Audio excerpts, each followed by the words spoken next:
Next one's going to be on hairline. Hairline, Carlos.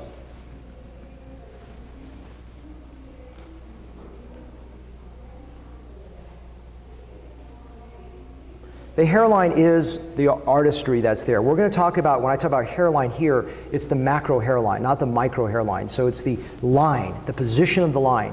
The recipient side is the micro hairline. We'll talk about that in 2 lectures after this. So there are a couple ways to do it. You can do a rule of thirds, but I actually like just to understand, it's a transition from a vertical to a horizontal scalp. So that's basically the shingle point where it goes to this. That's where hairline is. If you put on the hair on the frontal forehead, that's not natural. Okay. Now there are people out there that have a very low hairline like that, but you should not be recreating that because it won't look right and won't age well. And so I like to use this box. This is from my first edition of the book, which is just to understand the head like a square box. Mine may look that way, but basically that's the reason for that is that then you understand how to design topography. And we'll talk more about topography in 2 lectures from now, but it's about verticality and horizontal. So let's talk about that. Vertical plane, forehead, then hairline goes to the mid-scalp. As it drops back, it goes to the vertex transition zone, which goes to the vertex, which is the posterior vertical plane. The sides, it goes from the lateral crease that goes into the lateral hump. And then the front border of that is the temple hair. So if you think of these vertical and horizontal transition planes, you can understand how to design better. And for the hairline, it's going to be this area here where you draw the central anterior point. We'll go through an exercise and show you this.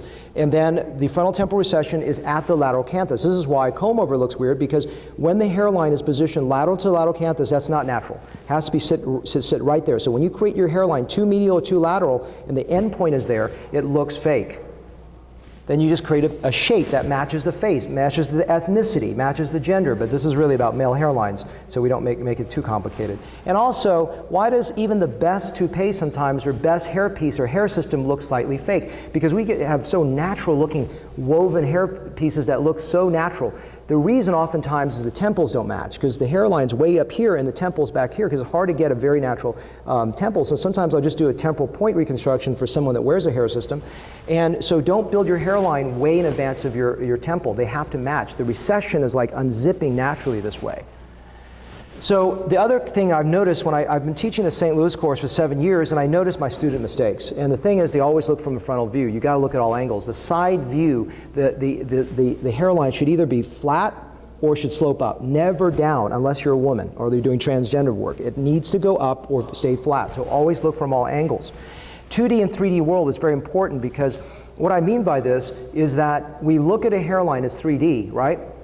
But the topography of the scalp is such that it may make a hairline skewed when it goes into when you take a photograph or you look in the mirror. So I always go back and look at it with the mirror to make sure that it's okay.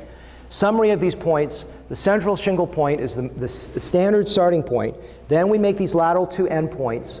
We create the shape. We check it from all angles, including the mirror. So let's go through. Let's take a photo there. Got it? And let's go through a case by case. So this is just showing you, I first want a starting point that's about 45 degrees, and then I make some points. What are these points? Well, the lowest one is too low. It's on the forehead.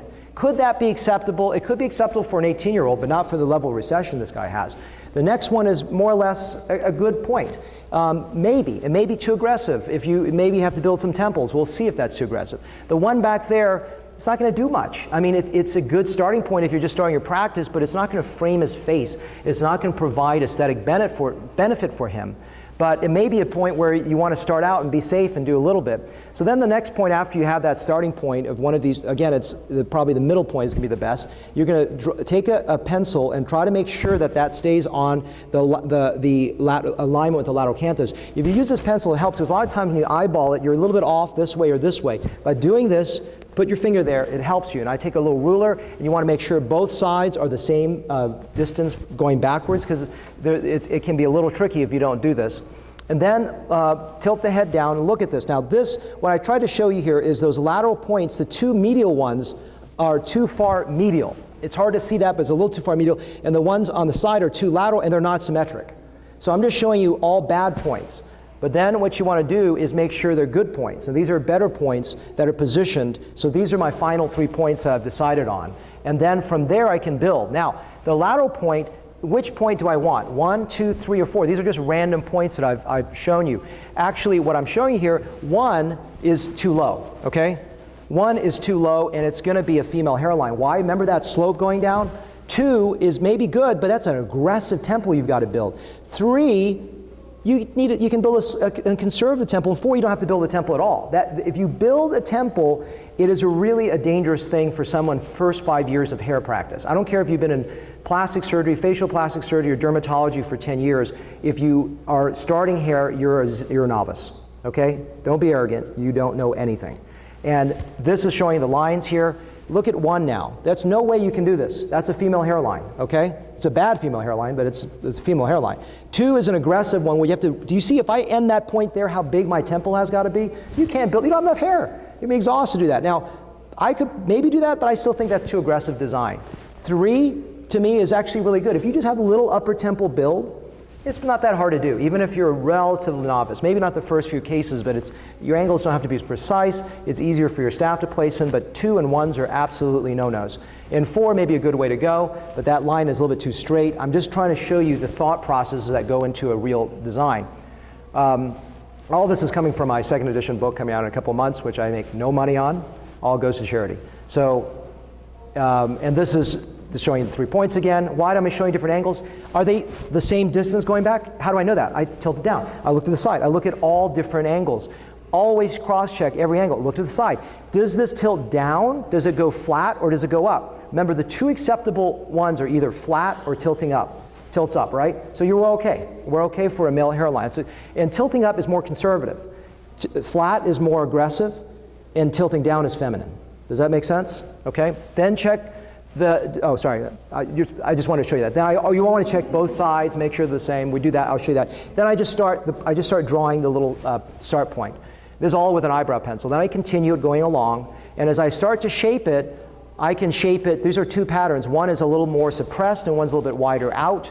And these are just showing you different ways of drawing it. For him, I would draw a little bit more going up, and I'm always checking it and looking straight on, and making sure it's good as he's texting himself, I guess, a selfie. I don't know what he's doing. And then I check down, making sure it's symmetric. I check with the mirror to make sure it's straight, because what's critical, and I usually do the mirror very early on, if I draw that line, sometimes it looks so straight, I go to the mirror and go, whoa. I actually have the patients close their eyes because I don't want them to think I'm totally like a dyslexic or something. Sorry if you're dyslexic out there. And I look at it and I make sure it's good. Then I come back and recorrect it. So it's a very quick check for if the line looks straight when you look at it in the mirror.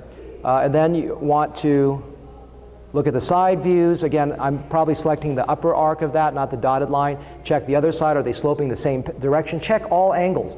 And it's really interesting is that when I have my students work, I notice they do a really good hairline. They're so excited, then they do this hairline that looks ridiculous. So you've got to do this over and over again, and let me critique it and watch you. You can watch this lecture and say, I got it. No, you don't. I'm sorry, I know this. I've taught this for 7 years. I watch you do it. You do it once well, then you do it badly again. Why? Because you need practice. Practice makes, hopefully, perfect. Second edition book coming out in a couple months. It's ready, and the manuscript is into the publisher, be out by Chicago. And these are the 4-volume set, again, to make no money on this. Chicago, September, early. My course, November. I make no money on that. Next lecture, please.